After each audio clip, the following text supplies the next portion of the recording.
Volviendo al caso de JonBenét Ramsey, han pasado 29 años hasta que estas nuevas imágenes salen a la luz públicas, un día aparentemente ordinario para JonBenét en uno de sus concursos de certámenes, acompañado de su rutina de talentos y aplausos familiares.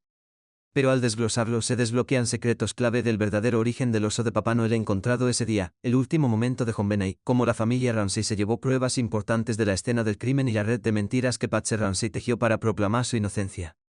Entonces, ¿y si este Kip inocente realmente expone quién estaba moviendo los hilos aquella noche de Navidad? Quédate mientras lo desempaquetamos todo. Los últimos momentos de JonBenét Ramsey. Antes de profundizar en lo que algunos consideran nuevas pruebas o aclaraciones sobre conceptos erróneos de larga data, especialmente en torno a la última aparición pública de JonBenét, necesitamos preparar el terreno con los hechos a medida que han salido a la luz.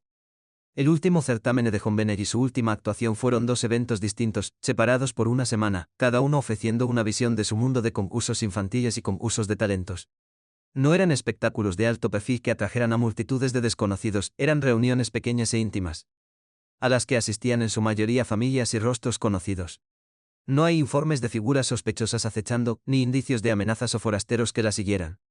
Esta ausencia de señales de alarma en estos contextos desafía la idea de que un intruso la acecha durante estos eventos, obligándonos a cuestionar cómo un agresor desconocido pudo haberla atacado sin dejar rastro en estos momentos públicos.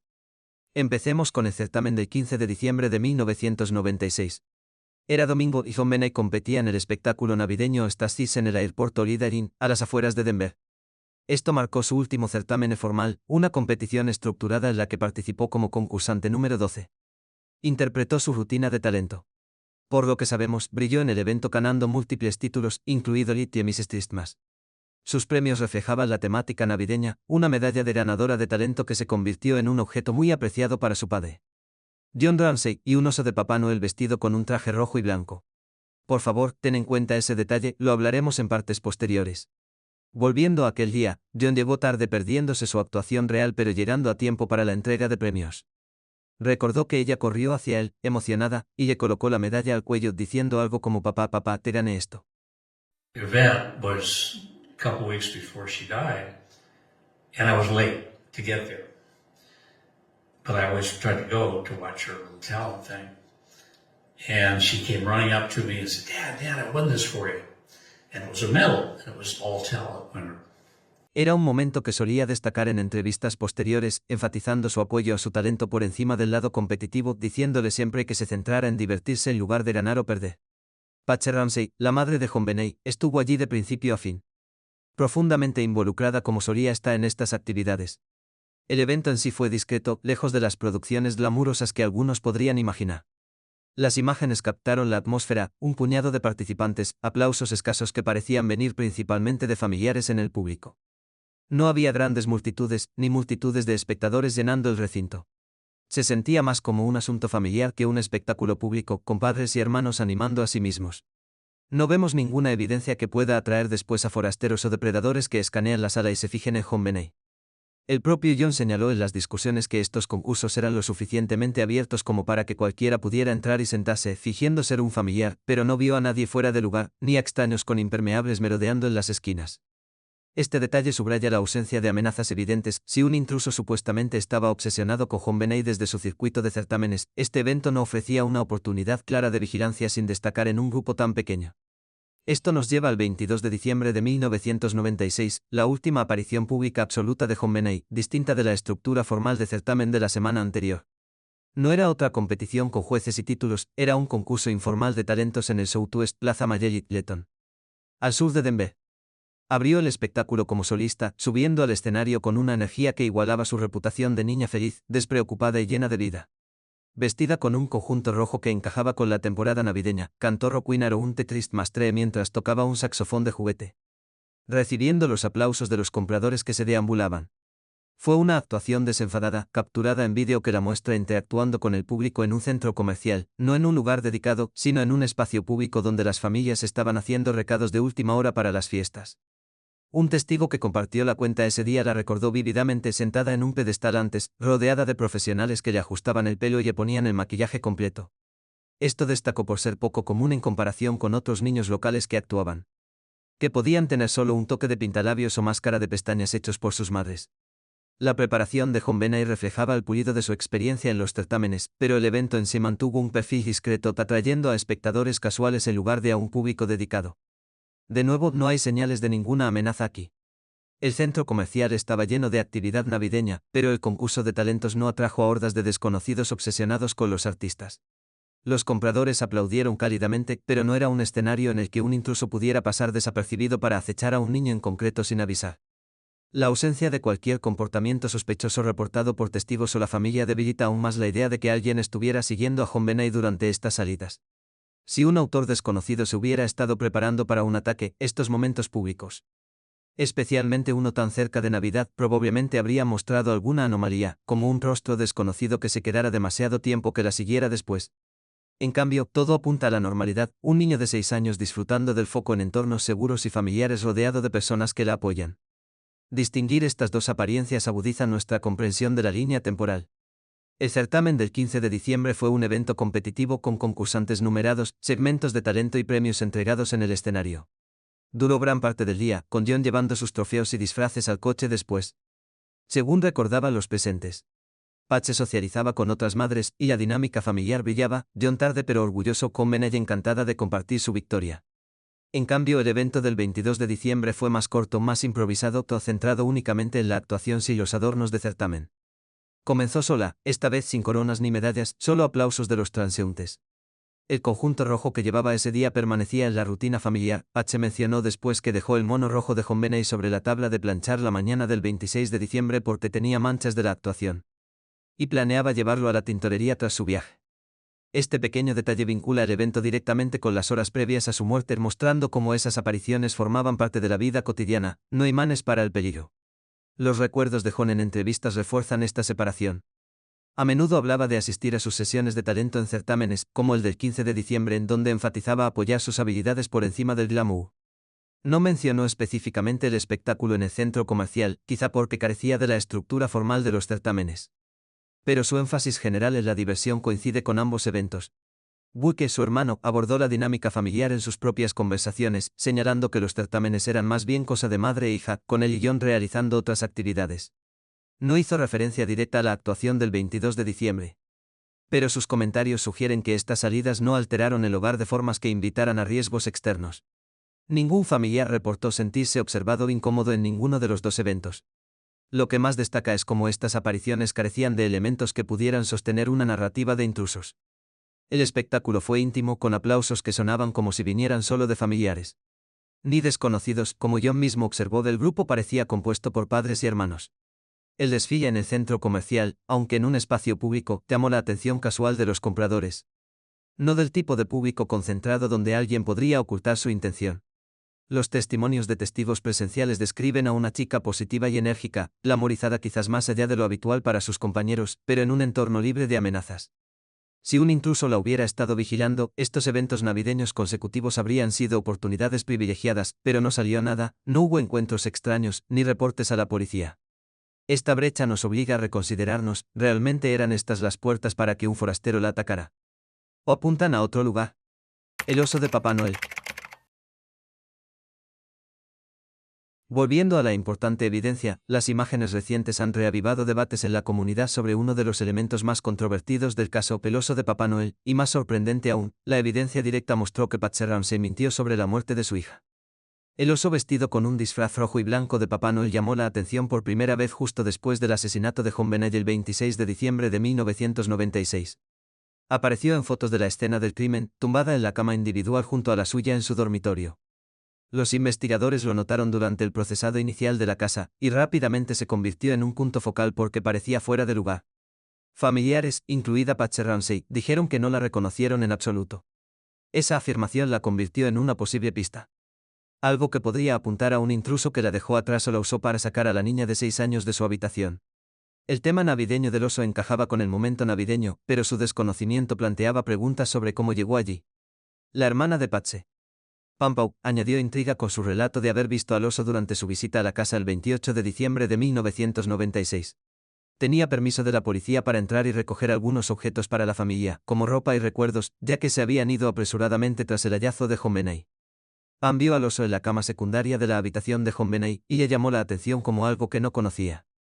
No se la llevó consigo, centrándose en otras cosas como una medalla que JonBenét había ganado recientemente.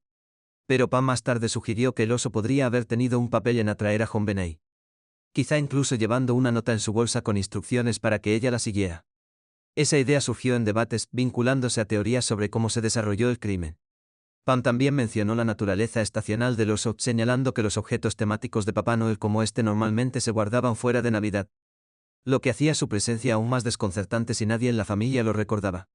Los medios se aferraron mucho a la historia de Santa Bia, convirtiéndola en una noticia de portada que alimentó la fascinación pública por el caso. En 2006 aparecieron historias con títulos como Datos de Bea sobre JonBenét Sly, Santa Ted y cartas al caso de la profesora Mike Krakow del New York Post, revisitando cómo el juguete había desconcertado a los investigadores durante años.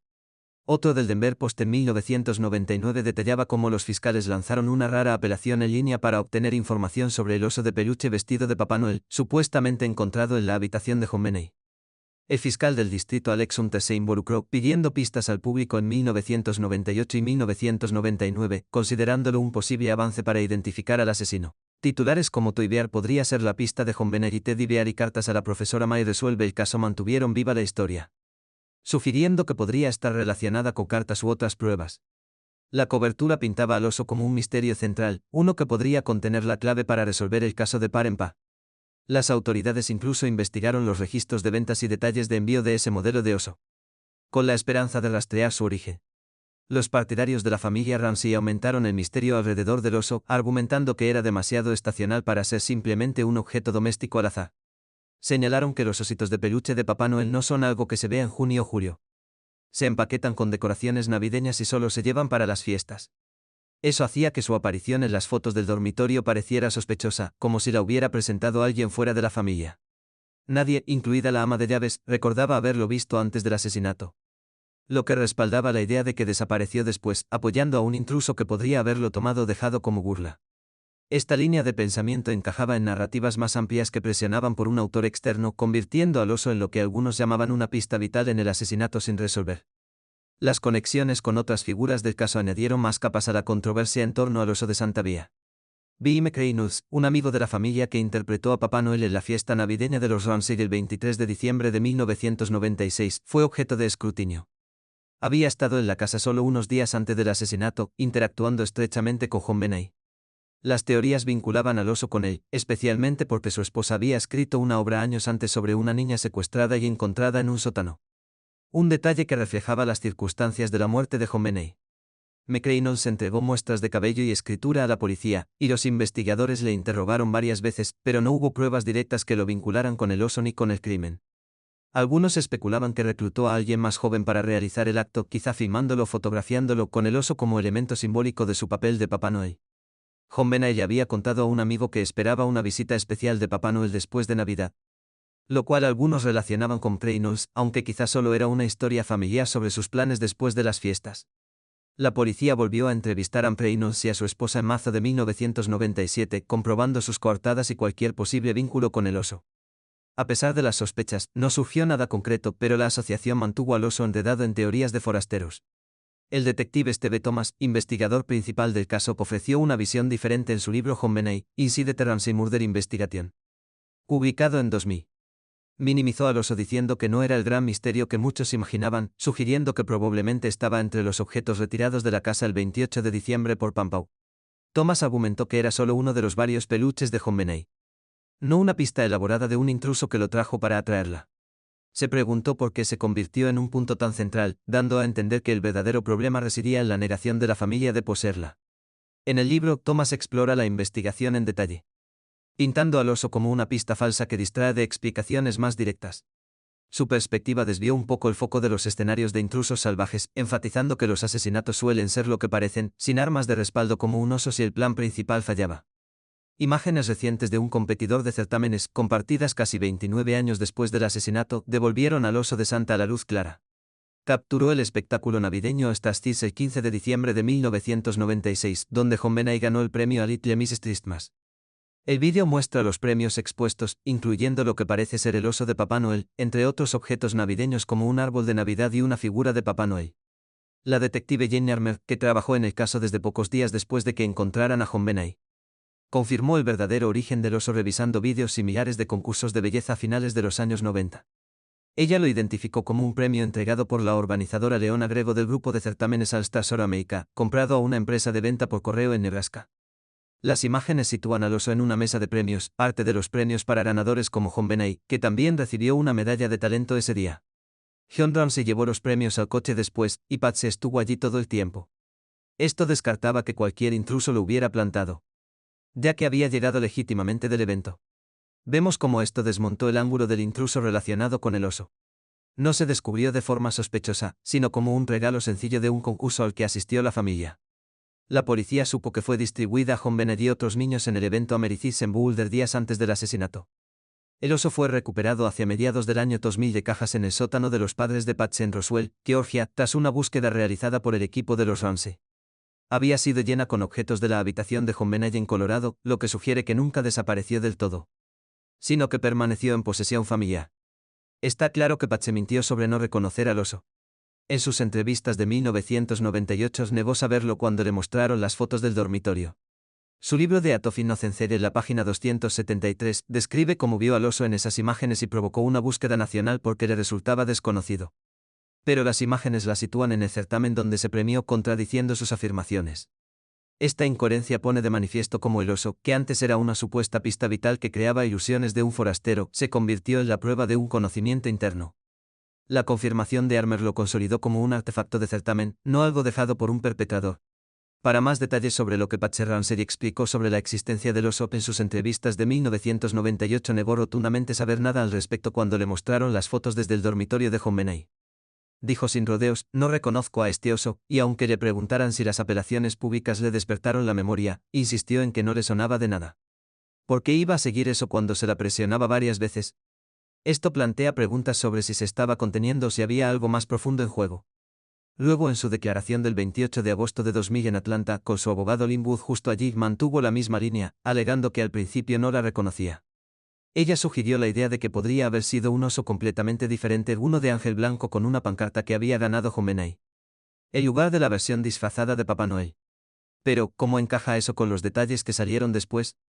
Explicó cómo apareció el oso diciendo que había ordenado a una ayudante de seguridad, Kean Mattis, que rebuscara en cajas de la antigua habitación de Jon Benet en Colorado, que estaban guardadas en el sótano de sus padres durante unas reformas.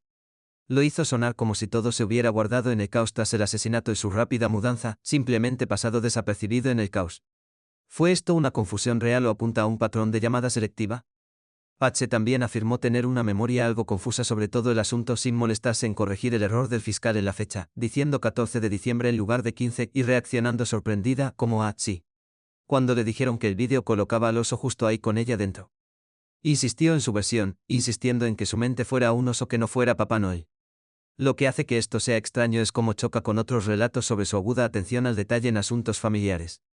En el libro que coescribió con Jon, The Art of Innocence, habló de ver al oso en esas fotos de dormitorio y de iniciar una búsqueda nacional porque le resultaba tan desconocido. Lo presentó como un error inocente que se convirtió en bombo mediático, sin tocar ninguna aclaración posterior. Cuando le preguntaron si su historia cambió entre 1998 y 2000, dijo que no, que seguía igual, que seguía siendo un oso que no conocía, incluso después de que se recuperara. Sin embargo, admitió haber guiado la búsqueda hasta los objetos almacenados de Jon Benet. ¿Por qué reconocer esa parte y no el resto? Sus explicaciones iban cambiando un poco. Como sugerir que podría ser una variante angelical de otro tiempo de incluso agradeció al fiscal por intentar refrescarle la memoria, pero al final no cedió en cuanto a sus conocimientos previos. Su abogado intervino en las preguntas difíciles, lo que solo añade la sensación de que estas respuestas fueron cuidadosamente gestionadas. En general, pintó al oso como un misterio secundario que accidentalmente explotó, pero los conflictos con lo que saldría a la luz después nos dejan preguntándonos sobre el conjunto completo. Ahora, al analizar las suposiciones sobre por qué Patsy pudo haber mentido sobre el oso. Una posibilidad apunta a un shock genuino y una negación psicológica tras el trauma. Su reacción, sí. Cuando se le enfrentan a detalles sobre la posición del oso se nota como un clásico movimiento defensivo: sorpresa, negación y luego desviación.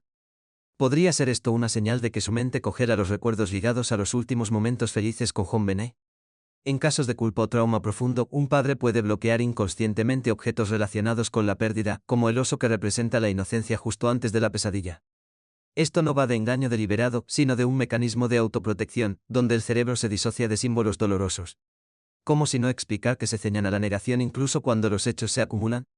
Encaja con los patrones de negación postraumática, donde admitir el conocimiento obligaría a enfrentarse al horror completo. Otra suposición se inclina a que Patche miente para esquivar cualquier culpa por la negligencia, protegiendo su imagen social. Como ex Miss West Virginia, le daba mucha importancia a la apariencia, la perfección y cómo el mundo veía a su familia. Admitir que sabía que el oso significaría admitir que estaba en la habitación cerca de la ubicación de JonBenet, quizá colocado allí durante las fiestas o pasado por alto en la rutina. ¿Por qué arriesgarse a parecer una madre negligente que no se fija en cada detalle del espacio de su hija? Negarlo desvía el foco de su descuido, preservando esa fachada de madre perfecta. Pero, ¿no crea esto más agujeros? ¿Para qué empezar una búsqueda si revela diferencias familiares? Es el tipo de mentira que protege la reputación, especialmente bajo la mirada mediática que escrutaba cada decisión parental. Una tercera línea de pensamiento asume que Patche mintió para mantener viva la teoría del intruso como estrategia de defensa legal. Al decir no reconozco ese oso, plantó la semilla de que no pertenecía a la casa, abriendo la puerta a ideas sobre que un forastero lo traería. Su hermana Pam se basó en esto, sugiriendo que el oso podría haber atraído a JonBenet o haber guardado una nota oculta. En aquel momento, de 1997 a 1999, la presión estaba sobre la familia, con investigadores y el público vigilándolos de cerca. Empujar la narrativa hacia afuera, hacia algún intruso extranjero, desvió la atención del interior de la casa. ¿Por qué si no amplificar un misterio que encaja convenientemente con una amenaza externa? Es estratégico, parte de un esfuerzo más amplio de la familia y su equipo legal para alejar la historia de las sospechas internas. Finalmente, la suposición más profunda es que Patche mintió porque podría haber colocado el oso junto a JonBenet y ella misma tras la muerte. El recorrido del oso desde la habitación el 28 de diciembre pasando por la carga de objetos de Pam hasta su aparición en Georgia sugiere que la familia maneja las pruebas. Admitir la propiedad la ataría a manipular la escena, quizá en pánico. ¿Por qué dirigir una búsqueda más adelante si no es para controlar la narrativa? Negarlo de plano corta esa cadena, protegiéndola de implicaciones directas en las consecuencias. Pero no plantea esto preguntas aún mayores sobre lo que ocurrió esa noche. Las incoherencias se acumulan, dejándonos filtrar las capas de lo que realmente significaban sus palabras. En comparación con otras pruebas encontradas en la escena, el oso de Papá Noel y la nota de rescate destacan como dos elementos que invitan a la comparación directa. Ambos potencialmente sirviendo como pistas falsas para desviar la atención de lo que realmente ocurrió esa noche. La nota de rescate, descubierta en la escalera de Caracol por Patche la mañana del 26 de diciembre de 1996, era un extenso documento manuscrito de casi 3 páginas, que exigía $118,000, casi exactamente igual que el reciente bono navideño de John Ramsey de su empresa. Escrito en papel y con un bolígrafo de la propia casa de los Ramsey, contenía frases extrañas como referencias a una pequeña facción extranjera y advertencias de no involucrar a la policía. Lo que a los investigadores les pareció inusualmente prolixo y cinematográfico para una demanda típica de secuestro. El análisis de la caligrafía señaló más tarde similitudes con el estilo de Patche, incluyendo formaciones específicas de letras y peculiaridades, lo que planteaba dudas sobre si estaba diseñada para imitar el trabajo de un desconocido mientras en realidad se originaba dentro del hogar. Porque un intruso real se tomaría el tiempo de redactar una nota tan detallada en el lugar, arriesgándose a ser descubierto, en lugar de traer una preescrita? Esta disposición refleja la colocación del oso de Santa en el dormitorio de JonBenet, fotografiada en la cama individual contigua durante la inspección inicial de la escena del crimen. Ambos elementos parecían indicar la implicación de un forastero. La nota inventando un motivo de secuestro, el oso implicando un señuelo o un símbolo plantado por un perpetrador con una temática navideña retorcida. Vemos paralelismos en cómo estas piezas podrían haber sido dispuestas intencionadamente para engañar la investigación, creando una narrativa de amenaza externa mientras ocultaban dinámicas internas. La exigencia de la nota de una suma precisa vinculada a las finanzas de John insinuaba información privilegiada, igual que la ropa navideña del oso encajaba demasiado bien con el momento navideño para parecer casual si se pretendía distraer. Si un intruso realmente entró en la casa, cometió el crimen y escapó sin ser detectado, ¿por qué dejar atrás unos accesorios tan elaborados que prolongaron la exposición? La nota incluso incluía frases dramáticas como Victoria S. B. T.C., que algunos interpretaron como una firma falsa para darle un toque especial. Similar a cómo la presencia del oso alimentó teorías sobre un asesino obsesionado con Papá Noel que acechaba en la reciente fiesta familiar. Ambos elementos retrasaron la atención en la familia. La nota provocó una espera a una llamada que nunca llegó, ganando tiempo antes de que JonBenet fuera descubierto en el sótano, mientras el oso desataba una búsqueda nacional que desvió el escrutinio hacia afuera. podrían haber sido montadas para invocar a un intruso de la nada, quizá en un intento desesperado de encubrir un accidente o altercado que salió mal. Las inconsistencias, como la longitud de la nota que desafía la composición rápida bajo estrés y la eventual recuperación del oso del almacén familiar, sugieren manipulación para ocultar la verdad. La detective Jenny Armer, que se unió a los esfuerzos del Departamento de Policía de Boulder desde temprano, albergaba profundas sospechas que se alineaban con esta visión de una posible puesta en escena. Asignada al caso poco después del asesinato, Armer profundizó en pruebas como la nota y otros detalles de la escena, expresando más tarde en entrevistas que creía que los padres tenían una responsabilidad indirecta en la muerte de JonBenet. Estuvo de acuerdo con la recomendación del gran jurado de 1999 de imputar a Connie Patche por cargos de maltrato infantil que resultó en muerte y cómplice de un delito, señalando que las pruebas no apoyaban a un intruso, sino que sugerían una implicación familiar. La perspectiva de Armer, compartida en apariciones mediáticas casi 2 décadas después, puso de manifiesto señales de alerta como la escena del crimen intacta que permitía la contaminación y el choque de la narrativa familiar con los hallazgos físicos. ¿Por qué? Insinuó objetos clave como la nota contendrían detalles internos si no los elaborara alguien cercano. Su papel continuo en las investigaciones, incluso tras jubilarse, subraya la creencia de que la verdad reside en el hogar, no en algún extraño fantasma. Las pruebas ocultas. El oso de Papá Noel, aunque misterioso, es solo una de las muchas pruebas en este caso. Sin embargo, a pesar de ser numerosas, las pruebas se manejaron de manera sorprendentemente descuidada, con muchas de ellas ahora completamente en manos de la familia Ramsey sin intervención policial. Una forma en que la familia Ramsey ocultó estas pruebas fue enterrándolas junto a JonBenet. A medida que profundizamos en este aspecto de la investigación, los objetos funerarios destacan por cómo eliminaron para siempre posibles pistas del escrutinio forense. El funeral de JonBenet tuvo lugar el 31 de diciembre de 1996, apenas 5 días después de que JonBenet fuera descubierto en el sótano de la casa familiar en Boulder, Colorado. El servicio se celebró en la iglesia presbiteriana Peach Street en Atlanta, Georgia, donde los Ramsey tenían vínculos de la vida anterior de Patche. Desde allí, sus restos fueron enterrados en el cementerio episcopal St. James en Marietta, Georgia, justo al lado de su media hermana, Elizabeth Pastor Ramsey, que falleció en un accidente de coche en 1992 a los 22 años. Este rápido entierro fuera del estado suscitó sospechas entre algunos investigadores, ya que limitaba cualquier posibilidad de autopsias o exámenes adicionales en Colorado. JonBenet ya había sido liberada por la oficina del forense del condado de Boulder tras la autopsia inicial el 27 de diciembre, que confirmó la causa de la muerte, además de detectar piña en su sistema digestivo, un detalle que más tarde se relacionó con un cuenco encontrado intacto en la cocina. Pero al apresurar el entierro, cualquier pregunta pendiente sobre huellas olvidadas en JonBenet y objetos acompañantes quedó literalmente sellada bajo tierra. Empezamos con el vestido blanco de concurso en el que JonBenet fue enterrada, un vestido de organza de seda que Patche había comprado de segunda mano durante el fin de semana de Acción de Gracias de 1996. Vino de otra concursante llamada Rihanna en el certamen Reamstar en Rome, Georgia, después de que Patche entablara una conversación con la familia de Rihanna en un restaurante y preguntara por el conjunto que estaban vendiendo. Patche acabó comprando este disfraz hecho a medida, que JonBenet llevó en su último certamen, el 15 de diciembre de 1996. Como prenda directamente de su vida en el concurso, este vestido podría haber contenido rastros probatorios como fibras que coincidían con las encontradas en la escena del crimen o de los manipuladores del evento. Pero como no se hicieron pruebas antes del entierro, cualquier posible vínculo con sospechosos o líneas temporales desapareció con él.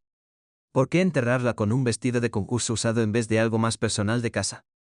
Enfatiza cómo los elementos de certámenes dominaban incluso en la muerte, pero también significaba perder una prenda que podría haber llevado pistas microscópicas, como restos de maquillaje o cabellos del recinto del Airport Orida Inn, a las afueras de Denver, donde compitió ese día. Junto con el vestido, JonBenet fue enterrada luciendo la tiara que ganó en ese mismo certamen del 15 de diciembre en donde se llevó el título de Little Miss Navidad.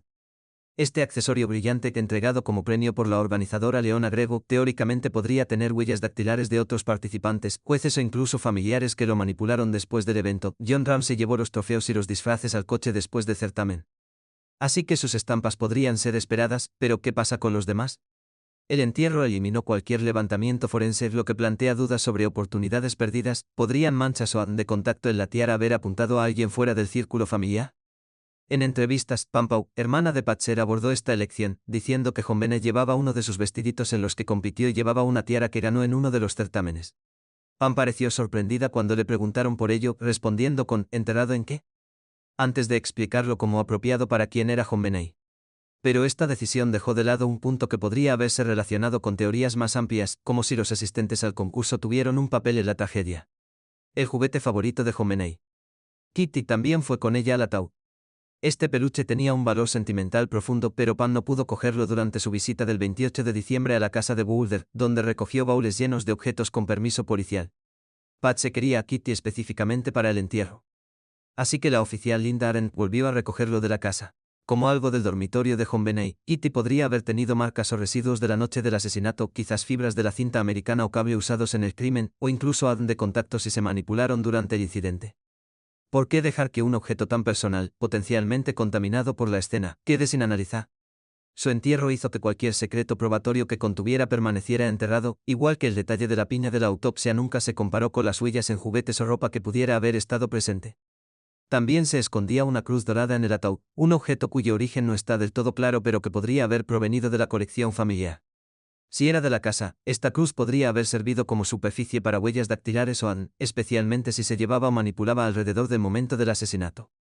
Las teorías giran en torno a símbolos religiosos en el caso, pero sin pruebas, su potencial como evidencia se evaporó. De manera similar, un oso de peluche distinto del infame oso Santa fue incluido en el entierro. Esto podría estar relacionado con la variedad de juguetes fotografiados en el dormitorio de Khomeini durante el procesamiento inicial de la escena. Posiblemente conteniendo fibras o rastros si estaban cerca de Khomeini o se movían durante la puesta en escena. ¿Por qué incluir a otro oso cuando uno ya estaba desatando misterios? Su enterramiento lo eliminó del análisis, dejándonos a preguntarnos si se conectaba con la disposición del dormitorio u otras pistas pasadas por alto. Otros objetos supuestamente entregados como ataúd incluían una bufanda, una pulsera y otra cruz, que algunos atan simbólicamente a la firma EDS. BTC. En la nota de rescate encontrada esa mañana. Estos podrían representar tributos familiares, pero las teorías sugieren que podrían reflejar pruebas pasadas por alto si la bufanda coincidía con fibras de la escena o la pulsera contenían. El entierro no aseguraba confirmación. ¿Cómo decide una familia sobre estos detalles en medio del duelo, y por qué no se documentaron ni se analizaron antes?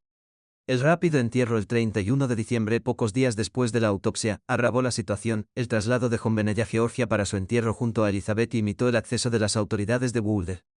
Aunque la ubicación en sí no es prueba probatoria, la prisa pudo deberse a necesidades emocionales, pero protegió eficazmente los objetos de futuras investigaciones. Observamos que los hallazgos de la autopsia, como la piña en su sistema, no se relacionan directamente con estos objetos funerarios. Pero si alguno mostraba restos de comida o residuos relacionados del cuenco de la cocina, desaparecieron para siempre. Patsy, como fuerza impulsora en decisiones como el vestido de concurso y la tiara, jugó un papel central aquí. Su trayectoria como antigua reina de belleza influyó en enterrar a Khomeini con ropa de competición. Quizás para honrar esa parte de su vida. Pero esta decisión también significó que las pistas potenciales desaparecieron, enfatizando cómo el control familiar sobre el proceso funerario podría haber ocultado rastros clave. El papel de Pam en la colección de objetos también está relacionado. Cogió recuerdos pero se perdió a Kitty. Lo que obligó a Arendt a regresar. Este manejo muestra un patrón en el que las decisiones sentimentales prevalecían sobre las necesidades investigativas, dejando pruebas críticas fuera de su alcance. Los regalos en ataúd, desde la cruz hasta la bufanda, la pulsera y la tiara, tenían un peso simbólico, pero su potencial probatorio, ADN de contacto, fibras o huellas, quedaron sin explotar. En el caos posterior al asesinato con Khomeini liberado rápidamente, estos objetos se escaparon. Patsy quería que Khomeini estuviera rodeado de cosas familiares. ¿Pero eso incluía proteger pistas? La cruz dorada y el oso de peluche, si eran de la casa, podrían haber coincidido con las fotos de la escena, pero el entierro lo selló. Incluso el detalle de la piña, relacionado con pruebas domésticas, subraya conexiones perdidas si quedaron rastros en los juguetes funerarios. Ahora están enterrados. Este proceso pone de manifiesto cómo el dolor y la prisa se combinaron para enterrar no solo a una niña, sino posiblemente las claves para resolver su muerte. A medida que profundizamos en el caso de Khomeini Ramsey para el análisis en curso de nuestro canal, la implicación de la hermana de Patsy, Pam Pau, en la retirada de objetos de la casa familiar destaca como un momento clave que planteó serias dudas sobre la integridad de la investigación. Justo después de que Khomeini fuera descubierto en la mañana del 26 de diciembre de 1996. La casa fue sellada como escena activa del crimen. 2 días después, Pam llegó a Boulder y, el 28 de diciembre, la policía le concedió permiso para volver a entrar en la casa con una lista de cosas que quería recuperar. Esa lista incluía supuestamente ropa, fotos, muñecas y otros objetos personales del espacio de Khomeini. Según el propio relato de Pam, los agentes la acompañaron en cada paso del camino. Cada vez que señalaba un objeto, la policía se encargaba del embalaje y sellado por sí misma. Ella insistió en que no tocó la escena ni tomó nada por iniciativa propia. presentándolo como un proceso supervisado para ayudar a la familia en duelo a conseguir lo esencial. Pero otros testigos y el ex investigador Steve Thomas pintaron un panorama radicalmente diferente. Thomas describió que Pam entraba y salía de la casa al menos 6 veces ese día, llevando cajas, bolsas grandes, maletas, contenedores de plástico y objetos varios. Él señaló que durante esos viajes pasaba horas dentro saliendo con juguetes, peluches, coronas, 3 vestidos de concurso, catálogos de fotos de concursos, ropa de burte, cuadernos de John, una Biblia y documentos del escritorio. Este relato sugiere una retirada mucho más extensa que lo básico, convirtiendo la visita en lo que algunos llamaron una redada que despojó de numerosas pertenencias de la escena. Observamos cómo varios de estos elementos tenían un valor probatorio significativo. La medalla de litio Miss Navidad que JonBenet ganó en su certamen el 15 de diciembre de 1996 fue una de esas piezas, directamente vinculada a sus actividades recientes y que más tarde Pam le entregó a John como recuerdo. Pam también cogió muñecas y peluches del dormitorio de JonBenet, junto con fotos y álbumes de sus apariciones en concursos, lo que podría haber ofrecido una visión de su vida diaria y contexto psicológico. Efectos personales de John y Patsy como la Biblia, cuadernos, papeles de trabajo, tarjetas y documentos familiares completaban el botín, eran cosas que en retrospectiva deberían haberse incautado pronto para revisión forense. Por las declaraciones de Pam y los detalles cruzados, está claro que sacó un volumen considerable de objetos de la casa mientras permanecía bajo control policial, alterando efectivamente el contenido de la escena antes de que se pudiera completar un inventario completo. Las críticas a la policía de Boulder por facilitar esta acción llegaron rápidas y feroces, poniendo de manifiesto lo que muchos consideraron fallos fundamentales en la gestión del caso. Steve Thomas, que formaba parte del equipo de investigación en ese momento, calificó esto de una relajación inaceptable de los protocolos para proteger la escena del crimen. Argumentó que la casa debería haberse congelado completamente hasta que se recogieran todas las pruebas residuales. En lugar de permitir que un familiar señalara y retirara objetos, Thomas acusó al jefe de policía o a la fiscalía de autorizar la entrada de Pam bajo el pretexto de ayudar en los preparativos, sin seguir los procedimientos legales estándar ni supervisar de forma independiente. Los registros de inventario, dijo, se resumían a solo unas pocas líneas dudosas, rompiendo la cadena de custodia y dejando en el tribunal cualquier objeto descubierto posteriormente del sospechoso Ramsey. Periodistas locales y expertos forenses se sumaron a la policía de Boulder como incompetente e influenciado por la emoción o la presión social. Señalaron cómo el departamento, ya considerado fuera de su profundidad, concedió privilegios a una familia prominente y acomodada que ningún sospechoso promedio recibiría. En entrevistas posteriores, John y Patsy expresaron su gratitud por la policía por dejar entrar a la hermana de Patsy en la casa para recoger cosas. Un comentario que los críticos interpretaron como una admisión indirecta del trato excepcional que recibieron. ¿Por qué la policía permitió que la familia conservara o manipulara estas pruebas potencialmente cruciales? Varios factores entraron en juego, todos reflejando el desorden e inexperiencia que afectaban las primeras etapas de la investigación. Para empezar, el departamento de policía de Boulder carecía de experiencia en casos de homicidio grave. Antes de JonBenet, la ciudad rara vez trataba asesinatos, y el equipo no había gestionado una escena tan compleja como esta. No comprendían del todo cómo permitir el acceso de la familia podía romper el proceso de investigación. En segundo lugar, la presión política y mediática era muy fuerte. El caso inundó Boulder de cámaras y los responsables municipales intentaron mostrar compasión hacia una familia de luto. El jefe de policía y los fiscales se sintieron influenciados por la imagen de Patsy como madre afligida que acababa de vencer al cáncer, lo que les llevó a aprobar la entrada de Pam por razones humanitarias. Tercero, en ese momento, la policía seguía confiando en los Ramsey y no los había considerado como principales sospechosos. Sin una orden de registro completa ni un análisis detallado de la escena, no vieron problema en dejar que Pam se llevara lo que parecían objetos inocuos. Cuando el error caló, JonBenet ya había sido procesado, la casa manipulada y las declaraciones de Pam se convirtieron en parte de una cadena irreversible de errores que dificultó el caso durante años.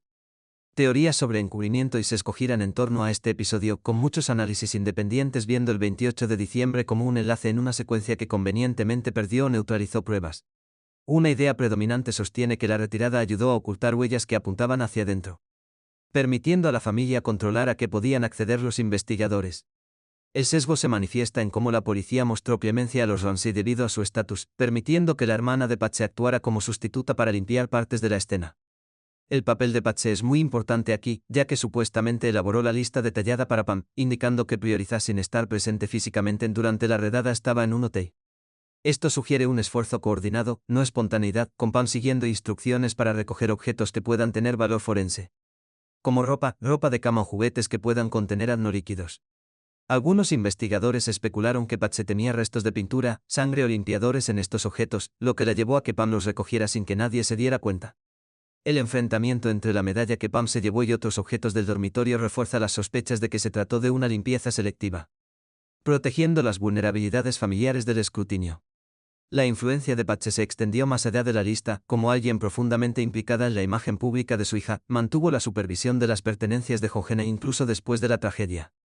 Decidió dónde irían los objetos retirados y cómo se usarían, asegurando el control sobre materiales que podrían revelar más sobre la dinámica del hogar. Cuando más tarde le preguntaron por qué había que tomar tanto, Patsy respondió vagamente que quería que las cosas se manejaran de cierta manera. Una afirmación que alimentó dudas sobre la verdadera intención. Su trayectoria como antigua reina de la belleza, acostumbrada a gestionar las apariencias, encaja con teorías en las que orquestó la redada para proteger la narrativa familiar. El sesgo en la respuesta policial amplificó esto, concediendo acceso que rompía protocolos y potencialmente favorecía el ocultamiento.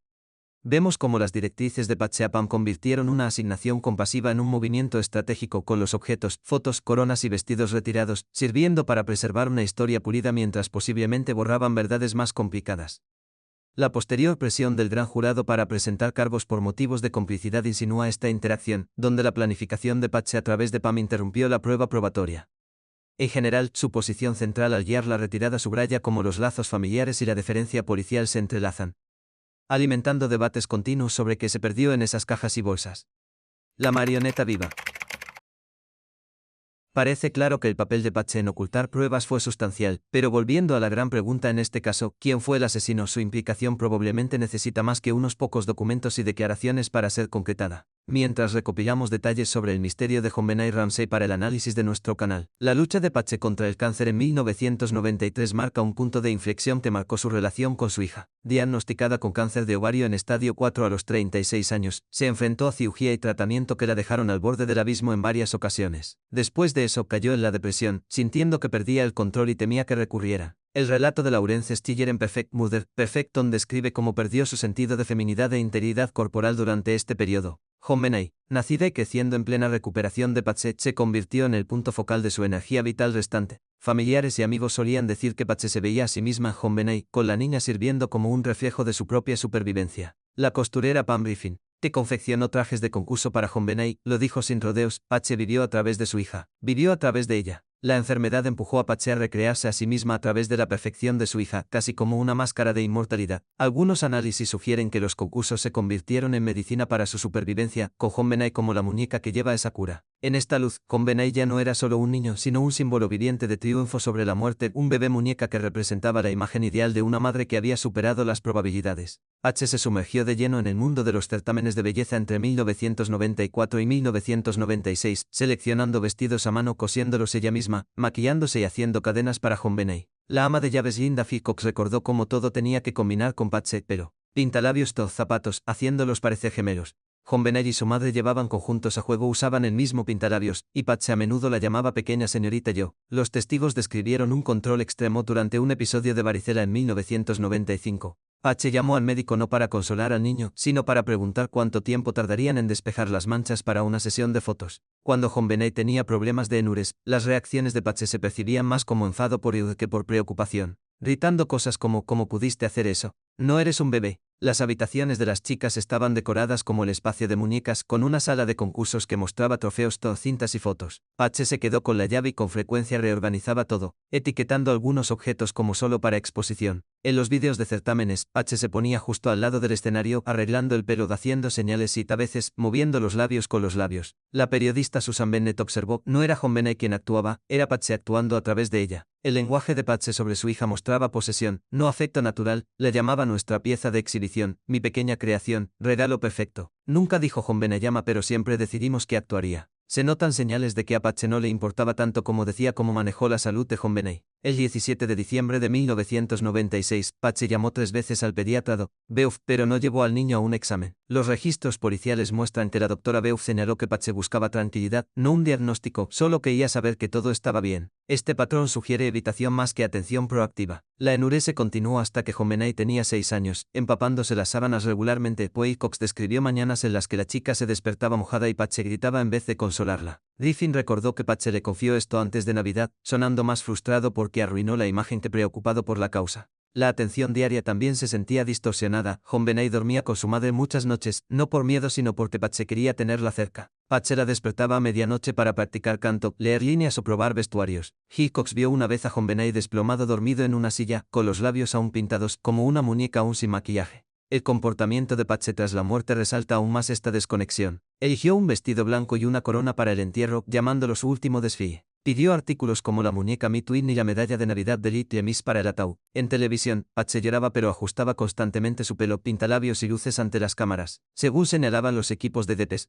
el detective Steve Thomas escribió, incluso en su dolor, ella actuaba. Esto reforzaba la idea de que se centraba más en parecer triste que en sentir el dolor crudo. JonBenét empezó a resistirse ligeramente a finales de 1996, ya que no quería vestidos que picaran ni el pelo largo. Patche respondió bruscamente: arruinarás todo por lo que hemos trabajado. Diffin escuchó a Patche llorar una noche porque JonBenét no escuchaba. La enuresis nocturna se intensificó alrededor de Navidad, y Thomas notó que esa mañana había encontrado ropa de cama mojada, recién lavada. Las teorías sugieren que Patche perdió el control al descubrir otro accidente, estallando frustrada por la imperfección, lo que provocó una lesión en la cabeza y una escenografía. Esto encaja con una madre obsesionada con el control, provocada por insultos a su imagen ideal. La tensión aumentó tras la última actuación de JonBenét, el 22 de diciembre de 1996. Patche estaba decepcionada de que John llegara tarde, perdiendo parte de la escena. La noche de Navidad, organizó una gran fiesta en la que JonBenét estaba cansada y no quería fotos. Testigos dijeron que Patche la empujó a sentarse en el regazo de Papá Noel Big McReynolds para recibir inyecciones, a pesar de su reticencia. Estos comportamientos reflejan una pérdida emocional de control y la necesidad de mantener las apariencias a toda costa. Rastreamos esto hasta que el cáncer de Patche transformó sus prioridades. Sobrevivir significaba proyectar la perfección a través de JonBenét y convertir el cuidado en curación. Amigos comentaron cómo Patche tras el tratamiento se volcó en los concursos como terapia, pero fue a costa de la niña. Las historias de Hickox sobre fiebres ignoradas por las sesiones de fotos subrayan esto: las necesidades de la chica son secundarias frente a la imagen. Diffin confió que las disecciones de Patche en el concurso tras las derrotas mostraban obsesión, dispuesto a gastar cualquier cosa por una victoria. John calificó la vida vicaria de algunos padres como poco saludable, insinuando la determinación de Patche. La etiqueta de Nidra como bebé muñeca y sus ideas para el disfraz de Sophie reforzaban el trato de JonBenét como un objeto. Las rutinas diarias se vieron afectadas, las salidas de McDonald's fueron canceladas porque te hace engordar, enseñando a la chica las presiones de imagen desde temprano. Las actuaciones escolares mezcladas con los concursos difuminaban las líneas, con JonBenét llorando en una fiesta de Navidad por no sentirse guapa,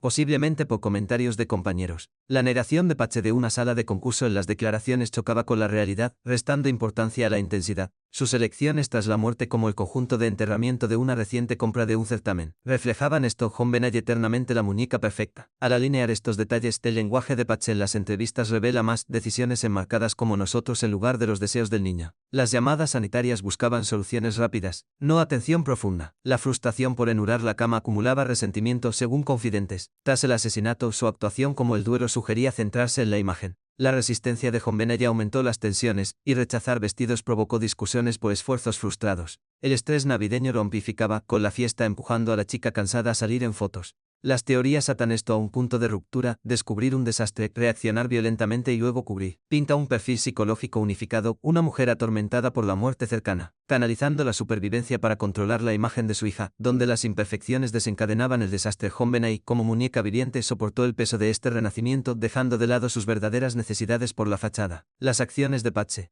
desde la preparación del certamen hasta los rituales posteriores a la pérdida, muestran un cuidado retorcido en posesión, desmintiendo sus afirmaciones de amor incondicional. El verdadero sospechoso.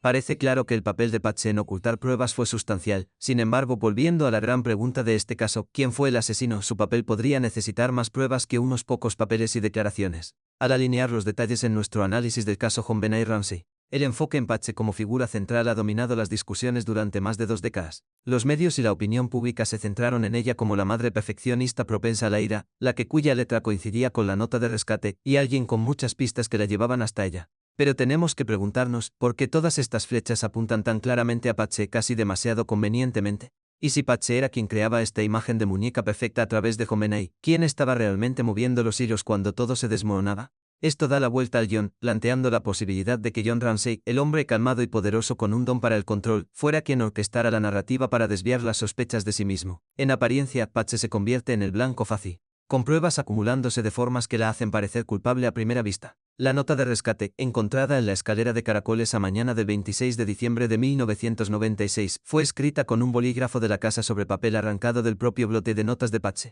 Su tono dramático y emocional, lleno de amenazas y frases extrañas como pequeña facción extranjera, parecía hecho a medida para ser escrutinado, invitando a expertos en caligrafía a compararlo con sus muestras.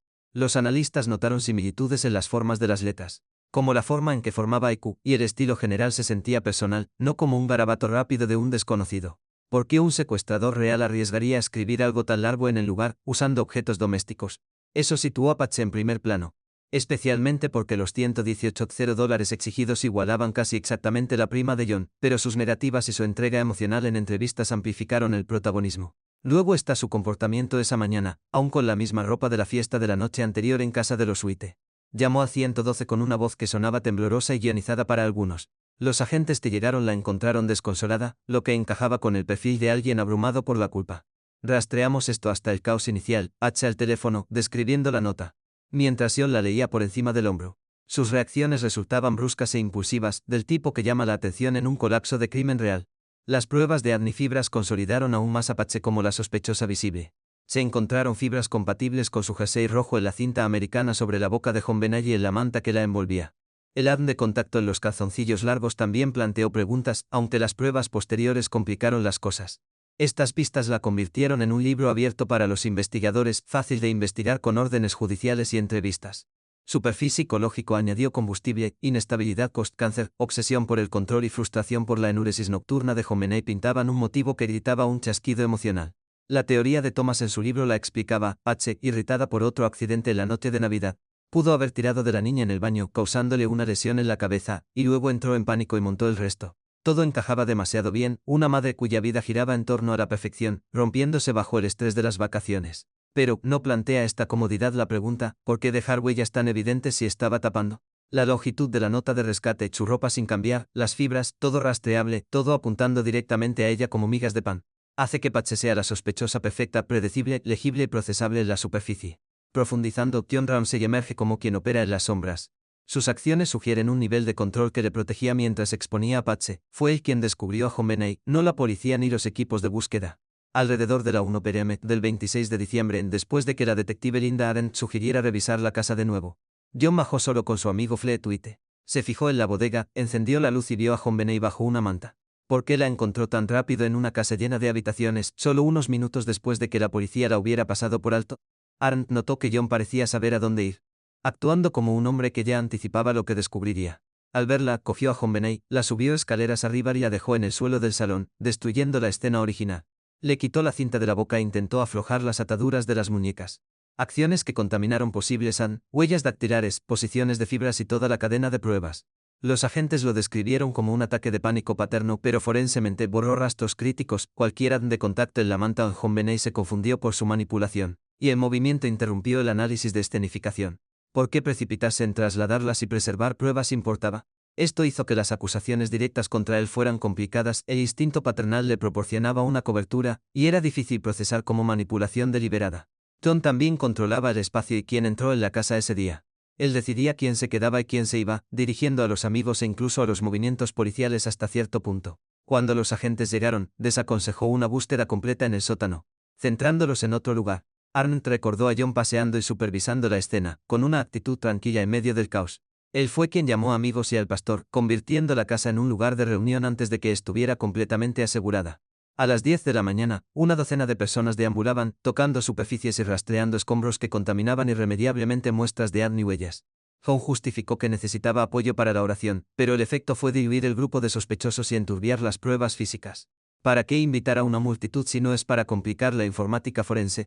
Su experiencia empresarial, dirigiendo una empresa valorada en $1.000 millones, le preparó para la gestión de crisis, no para la impulsividad marcada por el duelo. Más tarde ese día, tras encontrar a John Benet, John organizó que la familia abandonara rápidamente el lugar, coordinándose con abogados por la tarde. Esta postura proactiva le mantenía un paso por delante, sus movimientos difíciles de calificar como criminal, mientras que las muestras emocionales de Patsy invitaban a un escrutinio más profundo. El traslado de la familia por parte de John selló este patrón. Justo después del funeral, el 31 de diciembre, sacó a Patsy Burke de Boulder a Atlanta, cambiando números de teléfono, direcciones y contactos legales durante la noche. La policía no había terminado las entrevistas iniciales ni las órdenes de arresto. Pero John lo replanteó como que huían de los húmedos. Esto no era el acto de un padre destrozado, sino de alguien que gestionaba las consecuencias, cortando el acceso fácil para los investigadores. Contrató a un equipo de relaciones públicas y abogados a las pocas horas del descubrimiento, moldeando la versión pública hacia un intruso, mientras que la caligrafía y las negaciones de Patche recibieron la crítica. En entrevistas de 1997, John cooperó selectivamente, proporcionando muestras que le exoneraban en puntos clave como el ADN, pero sus comentarios sobre el estrés y el cáncer de Patche desviaron sutilmente el enfoque hacia ella.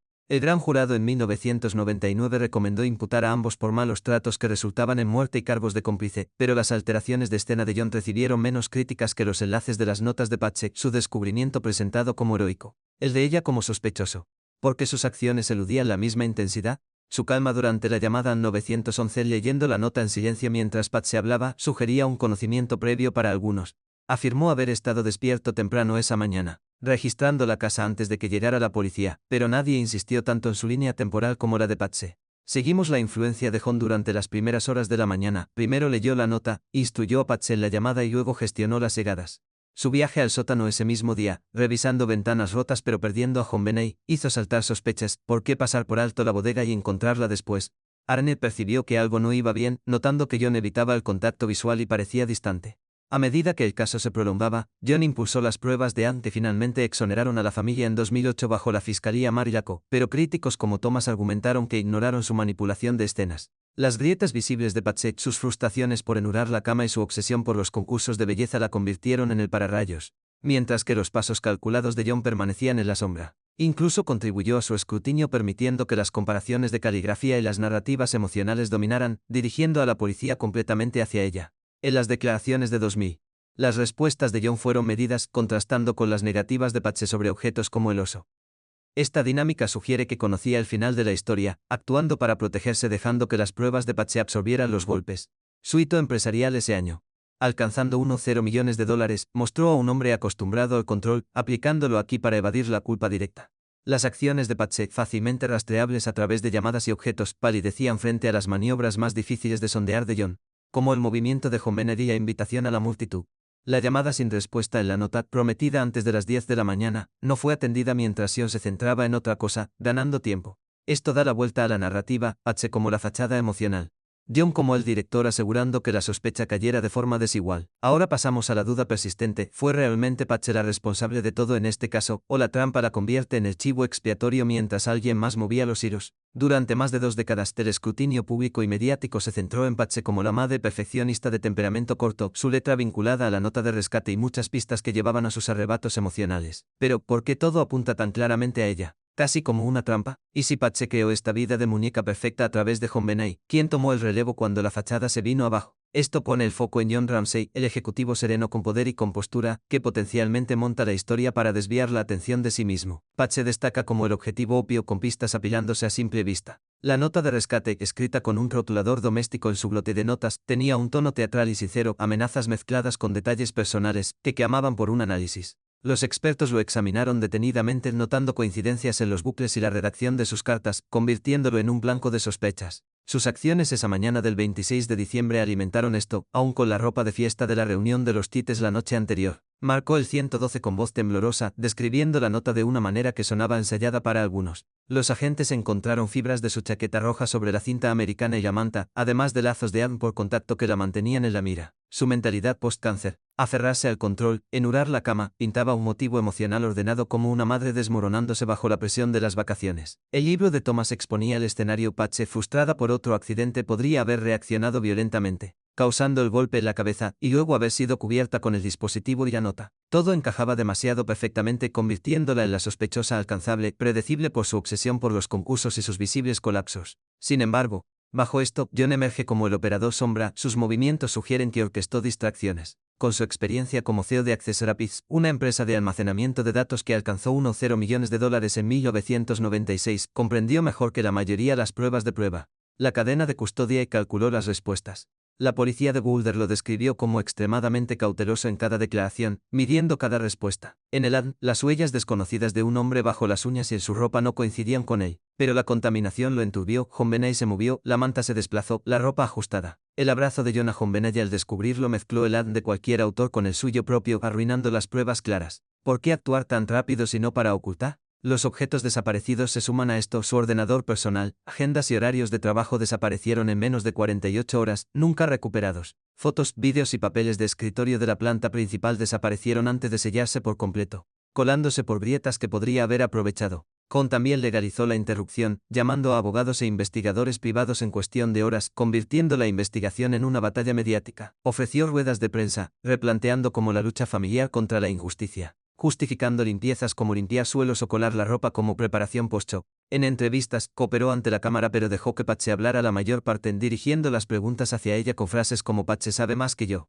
En una charla de 1997 con Lou Smith, notó que su letra y energía encajaron con la nota, guiando sutilmente el enfoque mientras se mantenía objetiva. Proporcionó sus antiguas muestras de escritura a la policía, aceptó hacerse pruebas de pelo y uñas, pero rechazó su propia extracción de ADN de raíz, contrastes que la presionaban mucho. John incluso minimizó públicamente sus negativas, diciendo que no creía que ella lo hubiera escrito, pero haciendo poco para demostrar lo contrario, dejando que las dudas persistieran. Esta táctica la mantenía en el centro de atención. Sus deslices emocionales fáciles de rastrear mediante Ray forense. Al concluir esta profunda inmersión en el caso de JonBenet Ramsey en el canal, reflexionando sobre 29 años desde aquella trágica Navidad, una cosa queda clara, incluso con imágenes recientes que aparecen a la luz.